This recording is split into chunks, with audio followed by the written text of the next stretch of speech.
आज की इस क्लास में जानेंगे काल श्रेणी का अर्थ, meaning and definition of time series. ठीक है, अब देखो टाइम सीरीज क्या होता है।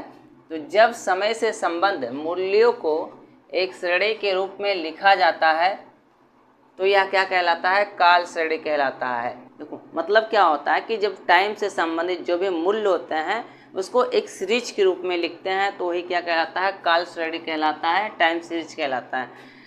अब समय की गति के साथ इन मूल्यों में होने वाले दीर्घकालीन एवं अल्पकालीन उच्चावचनों का विधिवत अध्ययन काल श्रेणी का विश्लेषण कहलाता है। ठीक है, मतलब टाइम की गति के अनुसार, ठीक है, इन मूल्यों में जो भी दीर्घकालीन अर्थात लॉन्ग टाइम और अल्पकालीन, ठीक है, शॉर्ट टाइम के जो भी उच्चावचन है, जब उसका विधिवत अध्ययन किया जाता है तो वही क्या कहलाता है, काल श्रेणी का विश्लेषण कहलाता है, टाइम सीरीज एनालिसिस कहलाता है। ठीक है, अब परिभाषा की बात करते हैं तो प्रोफेसर स्पीगल के अनुसार इन्होंने क्या कहा है कि किसी भी काल श्रेणी के चारों संघटकों को पृथक पृथक मतलब अलग अलग करके उसका अध्ययन करना, ठीक है, या मापन करना क्या कहलाता है, काल श्रेणी का विश्लेषण कहलाता है। ये स्पीगल ने स्टेटमेंट दिया है।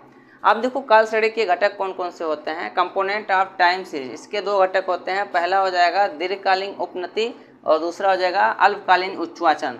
और इसमें भी निम्नलिखित को शामिल किया जाता है। इन घटकों में क्या क्या शामिल होता है, पहला हो जाएगा नियमित अल्पकालीन उच्चावचन और अनियमित देव उच्चावचन। ठीक है, अब देखो काल श्रेणी का मीनिंग जान चुके, डिफिनेशन जान चुके, ठीक है, उसके फैक्टर भी जान चुके हैं। अब जानेंगे काल श्रेणी में परिवर्तन के क्या क्या कारण होते हैं, causes of variation in time series. ठीक है, अब देखो इसमें पहला हो जाएगा समंकों में परिवर्तन की समान प्रवृत्ति, normal tendency for change in data.